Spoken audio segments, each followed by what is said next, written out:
Welcome to today's Love Transformation class, and I'm really excited to bring on the amazing love and dating expert, Renee. We're going to be talking all about communication and why, as the dating landscape is evolving so rapidly, it's important for us to really examine how we're communicating virtually and really mastering that. So we've got lots of juicy things to talk about. Welcome, Renee. Hi, thank you for having me. I think this is my third time that I've been here on the retreat, and I always get so excited when you invite me because I absolutely love our chats. I know that we're on the same wavelength, so we're like blah, blah, blah, blah, blah, before and after, so it's great. And the feedback is always really phenomenal because you have so much experience in this field and so much amazing stuff to share. You're in France at the moment, right?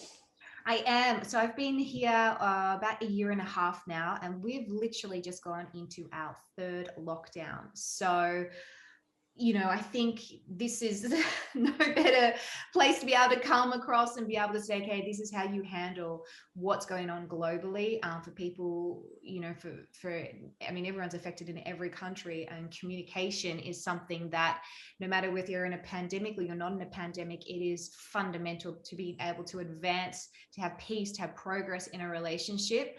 But yeah, it's something that here right now, people are really hungry to know how to communicate properly with just their love life, with their expectations and their emotions, with everything that's going on right now globally. And this is going to show my age, Renee, but my first boyfriend back in the late 80s and early 90s, literally the only form of offline communication we did was when he rang the home phone. My parents answered, said he's on the phone, and then he would ask me, what time, and we would make logistical arrangements, right, to meet up.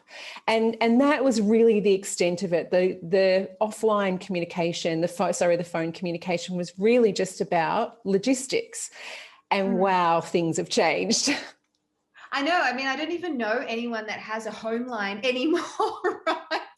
I think it's like if you went into the shop, they'd be like, "Oh, you want a home line, a fixed line?"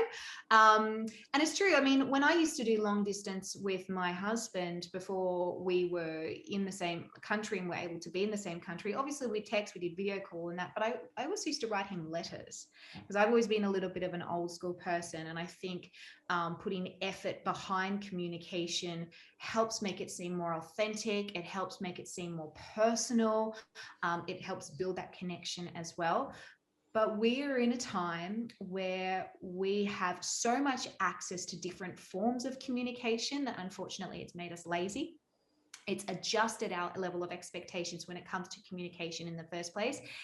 And it's actually broken down communication by default as well, because of everything that we've attached to it, or because we have less effort now, because we just assume that we can do this and they'll get the message and things are read wrong through a text as opposed to actual phone call and hearing somebody's voice. So it's very ironic. Yeah, we're in a time where we have more communication ways than ever than possible, but we have a higher breakdown than ever before in history. Do you think this also applies as well, instead of blaming all of these external things, to the woman who's been trying and really trying to get a connection online and just starting to feel hopeless within herself? Like, maybe I'm not attractive enough, I'm not interesting enough, or, nobody wants me, and it has struggled with this communication. I give a shout out to those that are feeling a bit dejected or rejected from this online type of connection, right?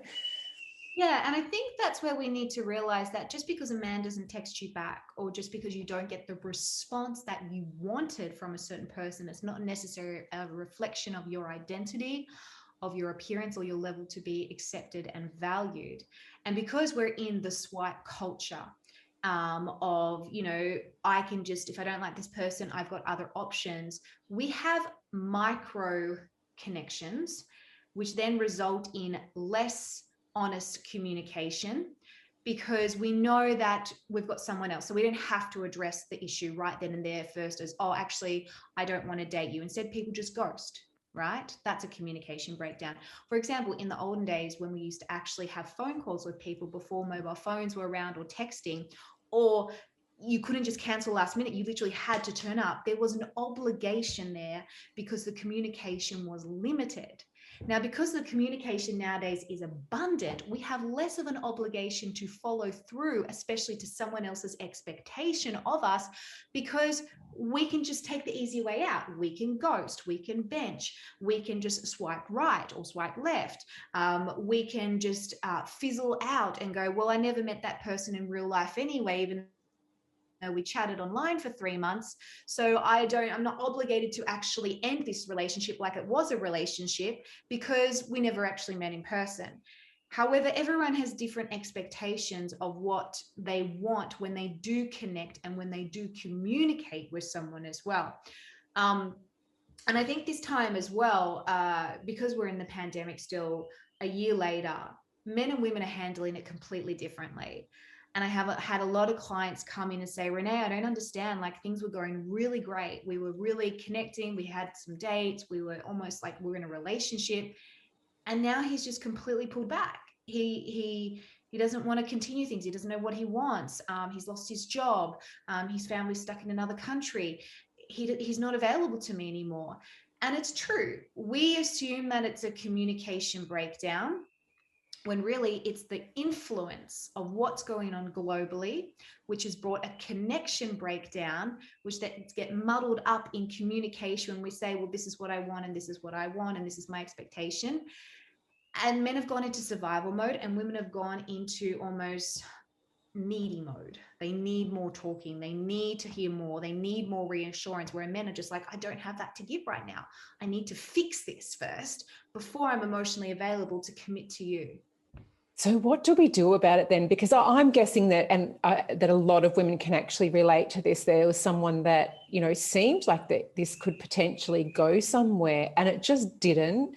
And the reasons just didn't seem really that plausible, but then we all just kind of have to move on, don't we? Is there something we can do? Well, look, I mean, I've had clients who, especially if they were in a long distance relationship, but they were able to travel frequently and see each other, and then all of a sudden they can't travel for a year. I mean, it is something that has been really tough on a lot of people. So the first thing I want to say is give yourself some grace. I mean, this isn't normal. It's not normal to be in a relationship with someone and know that, yeah, even though it's long distance and you can see each other, all of a sudden that stops and you don't know when you're going to see them again. So of course you're going to be freaking out. Of course it's going to put pressure on a relationship. It's not normal for half the population to be losing their jobs and feeling this financial pressure, especially for men, and then going, how do I fix this? How do I go into survival mode to make sure that everything's okay and I can still protect and provide before I then go and give that emotional thing?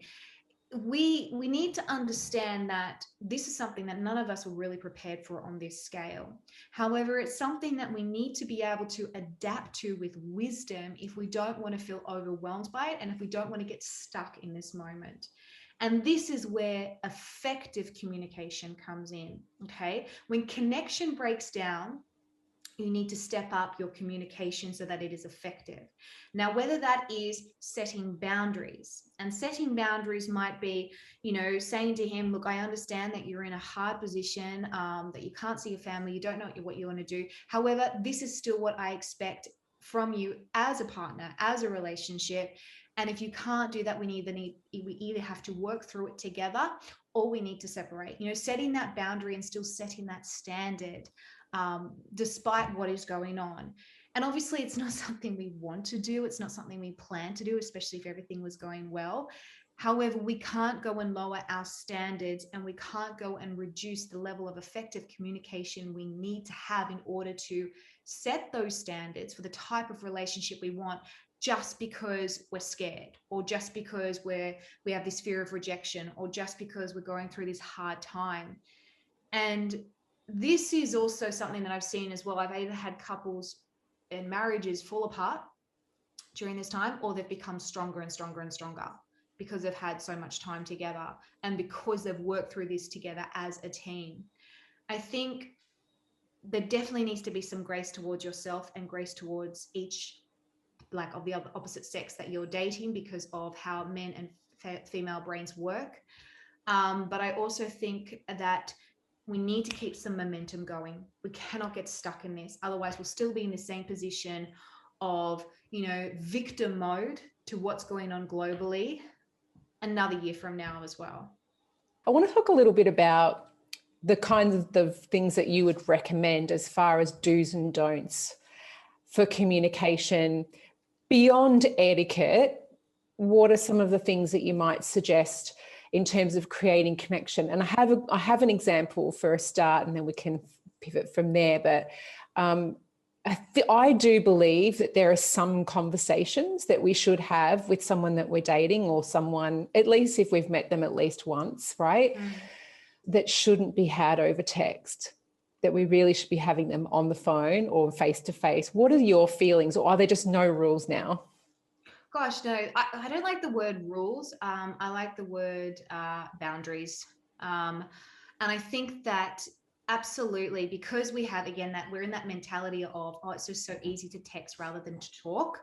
It just flows right off. And look, sometimes texting can be better than talking if you're someone who struggles with confrontation. I was like that years ago, or I had to think about everything, write it in an email, come back, edit it, and then send it to know that I said exactly what it is that I needed to say. However, I didn't do that in the initial stages of dating my husband. I did that, years into our relationship, where I already had built the human side of our relationship, not just the digital side. And I think that this is about really understanding that just because there is maybe a little bit more distance between you and the person you're dating, it's not as convenient to be able to see each other. It doesn't necessarily mean that we rush the pace of intimacy, or that we rush the pace of vulnerability, which is, talking about certain things that should be said in person rather than through a text. Any sort of conflict needs to be said and resolved, if it can't be done in person, over the phone at least, because we can misread a text, and then assumptions jump in, and then defense mode jumps in, and then all of a sudden everything builds up to be way more worse than what you actually intended it to, because how you send something and how someone perceives it and reads it, and the tone that they do it with in their own head, could be completely different to how you actually meant it to come across. I think video as well, if you can't see each other face to face because you're in a long distance relationship, or you're restricted like we are in this country, get on video. It won't always be comfortable. Video typically doesn't last as long as what an in-person interaction would as well. Video actually absorbs about 40% more energy, so you may feel a little bit tired and drained after doing a video. That's all normal. We have to realize that just because we're adapting to the situation doesn't necessarily mean it's going to be easier for us. However, if we can understand what is expected from the adaptation, it at least helps us have some sort of progress to be able to cope with what we need to do now, until we're in a position to be able to actually meet that partner that you've been trying to meet for the last couple of months, or finally seeing each other again after not being able to travel for a year. We can't just sit back and do nothing and just point fingers, and we can't just expect the same level that we had when we did have normal travel and no restrictions. There has to be some compromise in any sort of communication. There has to be some sort of compromise. A lot of people are complaining, I guess, that finding a connection online or matching with someone, and then there's kind of this initial, how are you, and this initial conversation, but it's more common than not now that these conversations are just fizzling out and not really, the momentum is just dying off. In your experience, do you have any suggestions for how we might be able to keep momentum going, especially if it's someone that we're interested in, and prevent these fizzling out conversations? And it feels like a waste of our time and our intention, doesn't it? It does. And look, this is something that I say to my girls all the time. Like, if you're on a dating app and you have the intention of meeting someone and starting a relationship, it may start on an app, but you need to get off the app and in person within a time frame of at least 2 weeks. Like, we talk about rules. Well, for me, it's guidelines and boundaries. If that person is not booking you up on a date, or you're not having a coffee with them within 2 weeks, then you're dragging it out, and you're giving them permission to believe that they can still have some sort of access to you without any further commitment. Hence why women are like, oh, it's been a couple of weeks and he still hasn't asked me out, but we still chat and I really like him. And where's this all going? And then before you know it, you've wasted a month with someone, and you may feel like you've gotten something because you've been chatting, but it hasn't actually evolved into something. There should always be a level of progression to who you're connecting with. If you can't meet each other face to face, because sometimes that's a reality as well, especially if you have met someone online in another city or another country, get on a video call. You should be hearing each other's voices. You should be hearing each other's voices again within a 2-week frame, even just picking up the phone, calling each other the old school way, then doing a video call. There is no reason why that cannot happen if you have access to the internet or access to the phone, which is majority of the world right now. As I said, we have become lazy. We've become complacent. We are giving people benefit of the doubt, because women are like, well, I want him to pursue me. I want him to do this and that. But if you don't set that standard right from the beginning, you are then setting the tone for how he can treat you for the rest of whatever the relationship is that you have with him. I say to my girls, within the first couple of conversations, there should be talk about a date. There should be talk about, well, if you want to hear my story, my crazy work story, well, maybe I can tell you over coffee. There should be some sort of lead up and build up. That's why it's called a dating app. The whole intention behind dating apps and meeting someone online is to actually meet in person. And if we're not initiating that and making that our goal, we're going to stagnate. We're going to get frustrated, and then we're going to get fatigued, and we're going to assume that dating isn't for you, dating apps aren't for you, dating sucks, no men want to commit, which just isn't the truth. Right. So we obviously would prefer if the other person, the man or whoever we're connecting with, invites us, right, or suggests or recommends. But my feeling is, like, before you've actually met for the first time, sort of there's no rules about it. What do you think about that? And what would you suggest in terms of, been texting for a while and there's no mention of meeting up? Where to from there? So I think that what women need to understand is, like, women are always wanting, obviously, the men to initiate because they want to be pursued. I think we need to kind of break that stigma and not be afraid to also be the one to be bold enough to suggest going on a date or asking for coffee. It shows a level of confidence, which is often respected. It really gives you clarity on whether or not he's on the same page. Like, we're just sitting there waiting for clarity. Just create your own clarity through communication by simply being bold enough to say, well, would you like to grab a coffee this week? Or how about I tell you that over a drink? And understanding that that doesn't make you aggressive, that doesn't make you needy. It actually makes you assertive. It shows that you're being upfront, transparent about why you're on this app and what you want. And it gives him an opportunity, or whoever it is you're connecting to respond and see if they're going to be flaky about it or whether they're going to take you up on it. And you create the progression. You don't wait for progression, you create it. And I think that, if there's no mention there on either side because you're too scared to say something and he's too scared to say something, then it's just going to fizzle out. It's going to fizzle out. Then you might hear from him another month later on down the track randomly one night. He's like, oh, hey, how you going? And, what's been happening in your world? And will become this cycle because everyone's dancing around each other or not actually setting a standard. Hence, it just stagnates. Yeah. What are you hearing from men about this, Renee? Because I suspect also that there's a lot of men, particularly if they've been online dating or app dating for a while, and they're used to putting it out there and having, I guess, repeated rejections or repeated women ghosting them or repeated women, just lack of interest or lack of engagement as well. I suspect that men are equally as exhausted or sick of being the ones constantly like initiating things or putting more energy into those sorts of connections. Is that what you've been hearing? Yeah, absolutely. I mean, I coach men as well. And statistically speaking, men are ghosted more so than women. So unfortunately, girls, we're the bad ones in this.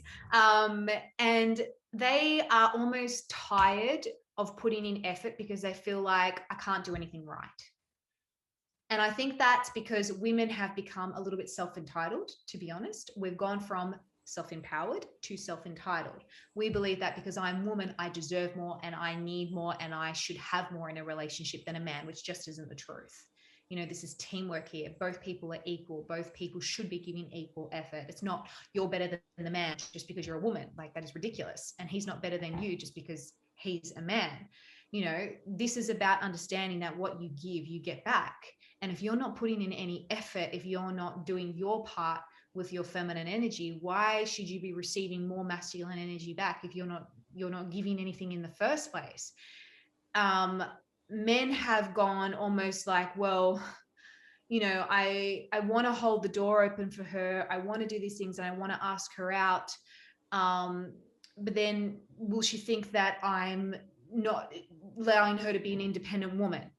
Right? Because women are like, oh, I can do that myself. And I'm, you know, I don't need you. And it's become this, again, it's a communication breakdown. It's also almost become this war between men and women.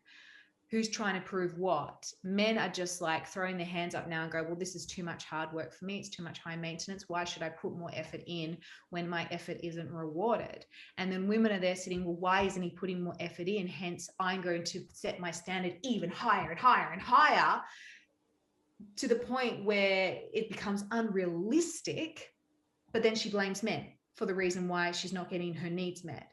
So this communication breakdown is also understanding, you know, that we're on the same side here. We should be on the same side. It's not men versus women. It's about working together as a team to verse whatever issues are out there globally, whether it's from the digital age, whether it's from the pandemic, and being able to handle that as an ensemble to combat any struggle that you would come against that would bring in a connection breakdown or a communication breakdown. It's really interesting to hear you talk about some of the things that men are experiencing. And I have to say, I'm a little bit surprised, because I would have thought that, you know, with the year that we've had and the lack of social engagement, and we've been home a lot, I would have thought now would have been the time when more men than ever are actually deciding that, hey, wouldn't it have been nice to have been in a relationship or had someone, you know, to ride this time out with. Do you think that was the sentiment? Like, what do you think is the sentiment that men have at the moment about dating? Are they a little bit disheartened with it like we are, or? I think that I think with the whole pandemic and the lockdown and thing, like I said, men and women handled it completely different. Women were like, crap, what's happening to my love life right now? How am I going to meet someone? That was the furthest thing that a man was thinking about. It really was. Men were thinking, crap, how am I going to provide? What's going to happen to my purpose? What's going to happen to my work? How can I protect my family? They were more concerned about surviving and knowing how to be secure in a time of uncertainty rather than focusing on relationships. And that's the normal sort of way that we're designed. Men are built to focus on that first, like get everything fixed, get all their ducks in a row, go into survival mode to provide, to protect. Women are like, how do I have my emotional side of me met? How do I still have the nurturing side of me met by having a husband and meeting someone and having babies and all of this? So we're in completely two different zones with each other. Hence why women were reaching out to exes. Hence why women were just saying yes to any guy that they could connect with, or immediately attaching too early to someone they barely knew because they were so hungry for that emotional need to be met, when men just weren't in that position to be able to give it in the first place. I think that for couples or people that were in relationships going through the pandemic, like I said, it either made it or it broke them down. But either way, it wasn't really their focus. Their focus for men has more been surviving, being able to set themselves back up again so that they're in a position to be able to give from a place of abundance if they are in a relationship. You know, whereas us for women, we're the sort of people where we can be jobless, we can have no home, no family, we can have all of that, and we are still in a place to be able to give love. You know, we're wired differently.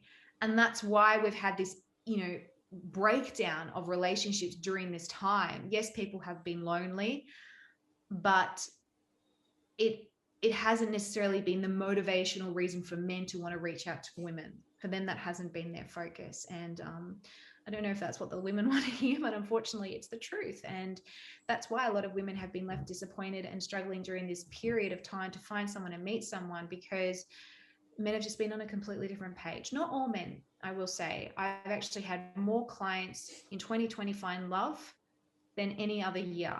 So, you know, we can't go and put everyone, polarize them in the same box. Some people have been able to come through this and realize, actually, yeah, I really do want a good woman to be able to do life with. Again, it depends on the country, it depends on the situation and how it affected them. It's all personal, but we can't be limiting our level of expectation and our level of communication and our love life just by our circumstances. That's for sure. I've had a lot of clients that I've worked with this past 12 months really struggling with the ending or the dissolution of a relationship or some sort of connection or texting relationship that they've had.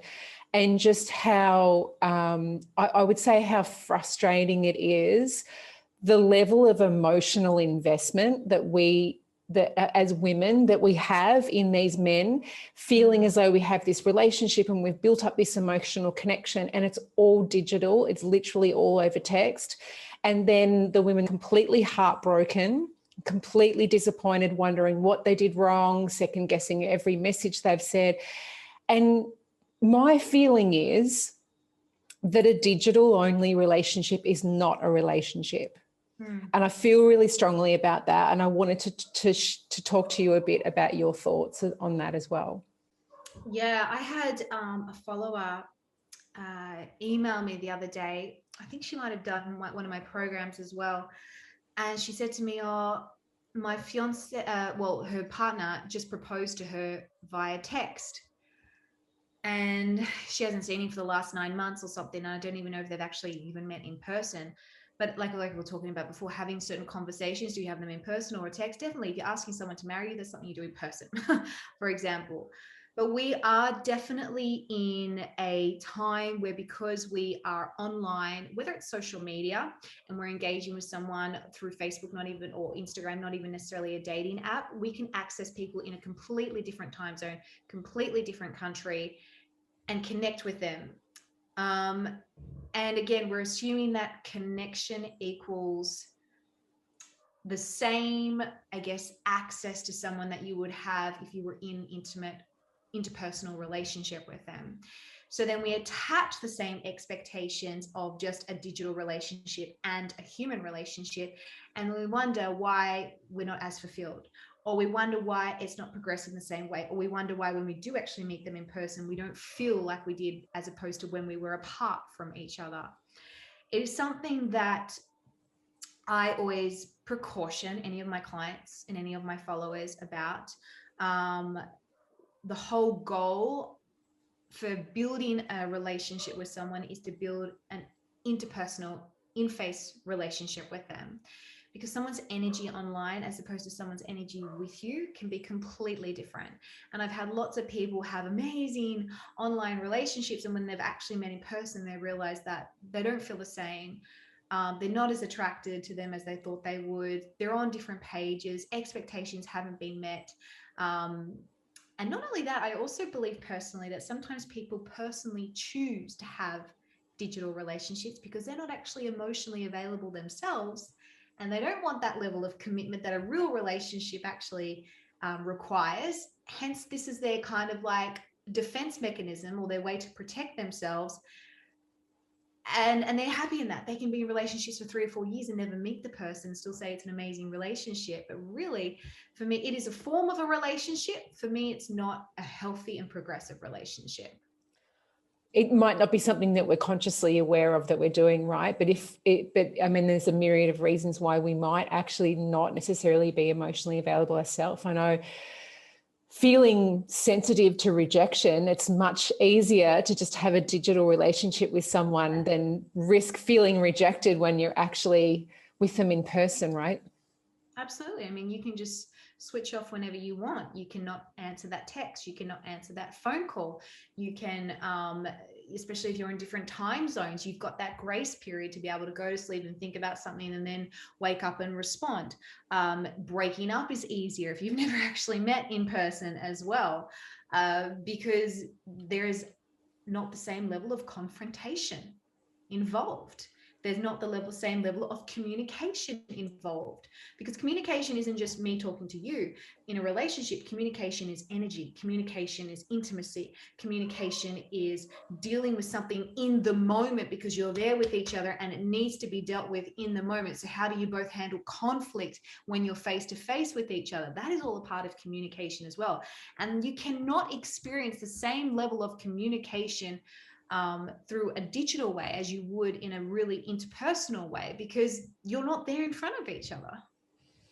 It just actually brought to mind when you mentioned social media, there was the most recent season of The Bachelorette, the American version of The Bachelorette, where they had a delay in production due to COVID, and the lead, which her name was Claire, they were obviously all able to see each other's Instagrams.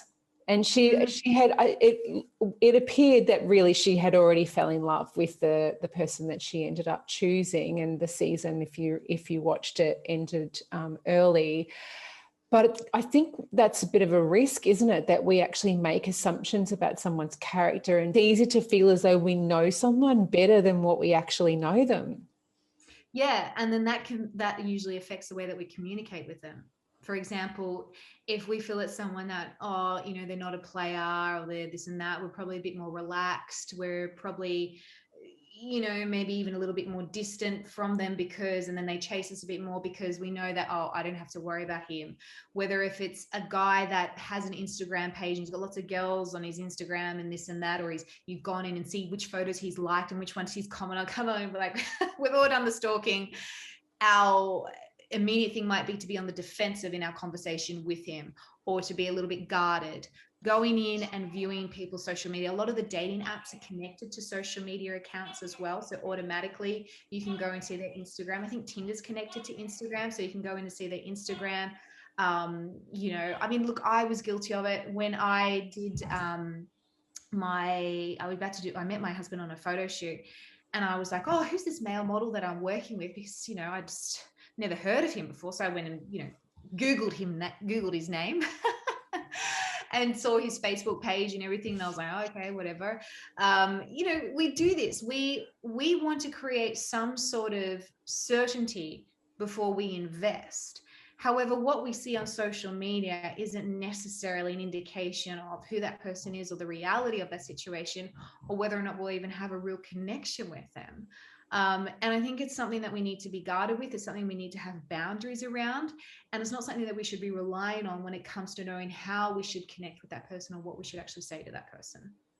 I've also seen a lot of relationships self-destruct, and particularly in the early stages when, like you just said, like when, there's accusations of, you liked that girl's photo and this and that, it can actually be really detrimental to building connection in the early stages, can't it? Do you have any tips for how do we navigate that? Yeah, I think, look, depending on what that person is doing, if they're openly being disrespectful to what you have with them by making sexual comments on another girl's photo or another guy's photo, then that's a red flag. And we need to understand the difference between red flags and an offended spirit. Red flags is, okay, obvious that they're doing something wrong and disrespectful, and we can't just ignore that.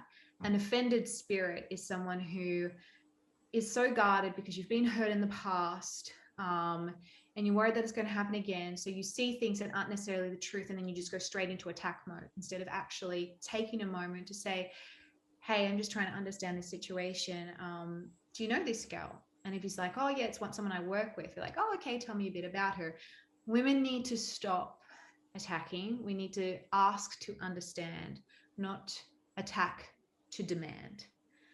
And I think that because we have this instant picture in front of us, automatically we go into this panic mode because it's there, it's a reality. He's liked her picture, he's done this, he's done that. Maybe we've seen it a repetitive time. and we build assumption. And that assumption can be something that then again breaks down our communication level, because we just react instead of choosing to wait and respond. And responding is actually choosing words of wisdom in that moment, rather than just reacting emotionally as you would just because you've seen something. Yeah, I think we can all relate to getting upset about something because we've made an assumption it's completely wrong, and it's so easy in that moment of like adrenaline and panic to pick up the phone, shoot off a message, and then be like, oh shit, I shouldn't have said that, it was completely wrong. So what do you suggest? We just collect ourselves, still have that conversation, but just leave it? Yeah, there has to be obviously some boundaries around that. Like sending him a text saying good night at like 5 p.m. at night. It's like obvious that you're not going to bed as a way to get a reaction from him. What I suggest in this is talk first to him in person. These are the sort of conversations that you need to have in person if there is something that is bugging you. However, talk after you've had a moment to actually reflect on what needs to be said. Just getting on the phone and sending like a 50-page essay text isn't going to resolve the situation. Men don't process words as much as us. He's going to see that amount of text. He's going to process the first 2 paragraphs and that's it.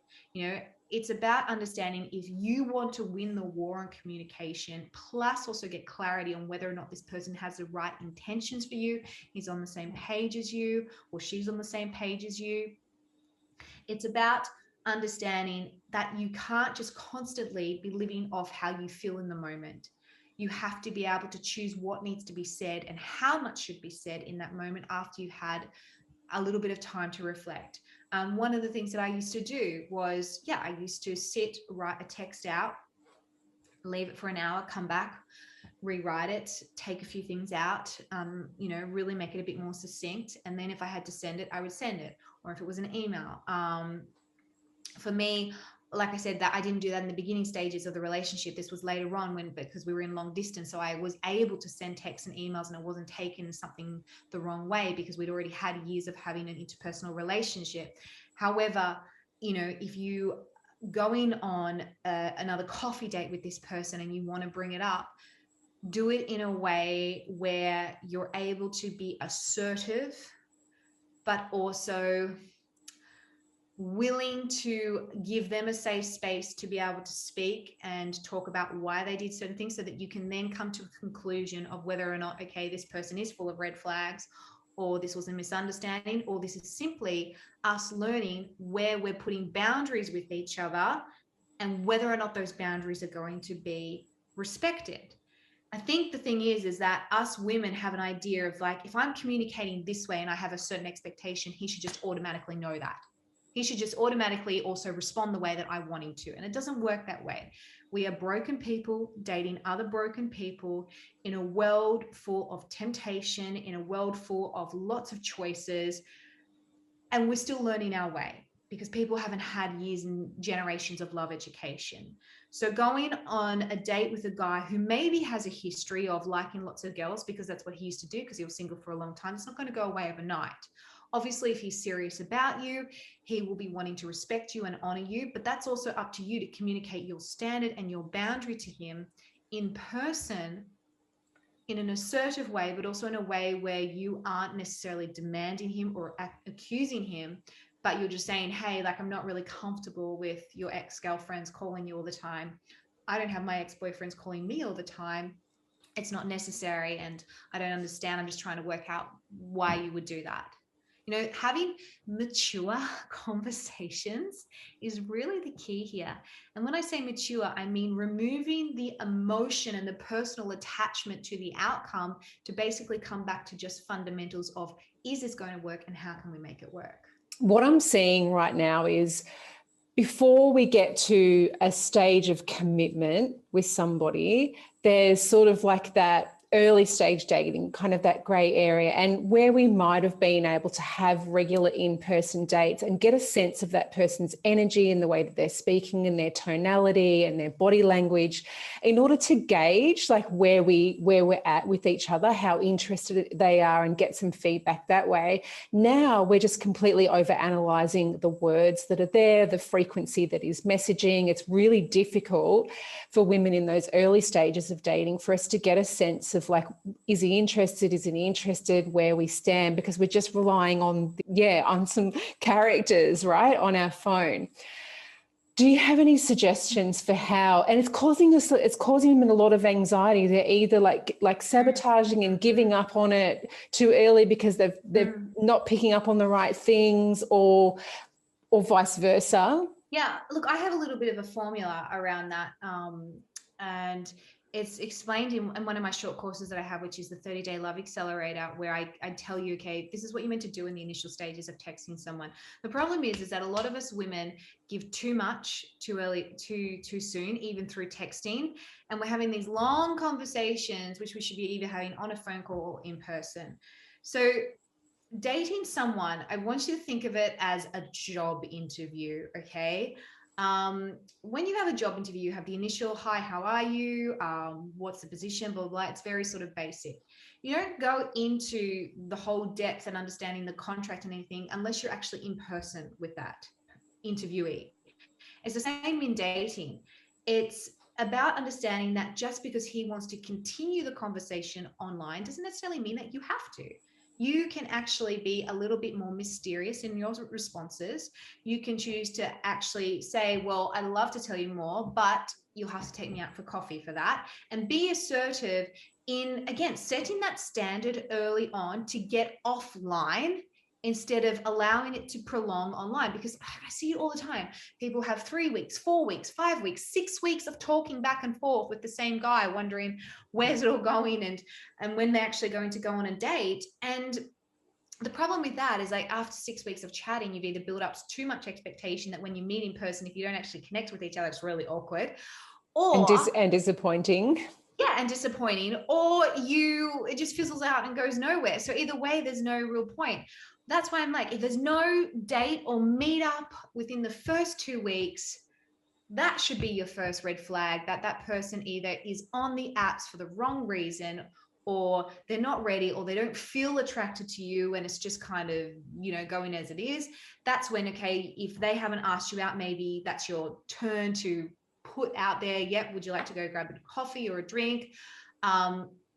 But there should be a level of progression. And if there's no level of progression after 2 weeks, for me, what's the point? I love that you're actually going to practically be able to mentor the girls that need some support with this and other aspects of their dating. Tell us a little bit about the amazing free offer you have for our audience. So what I've done is, last year I actually launched something that I had in my heart to launch before I even got into coaching. And it is a online membership for my girls from all walks, whether you're single, married, dating, you name it. Doesn't matter what age you are, where you're at, we're all hungry to thrive in love. And so I've got an online membership, which I'm actually giving all the ladies free access to for 30 days to try out. There's over $3,000 worth of bonuses in there.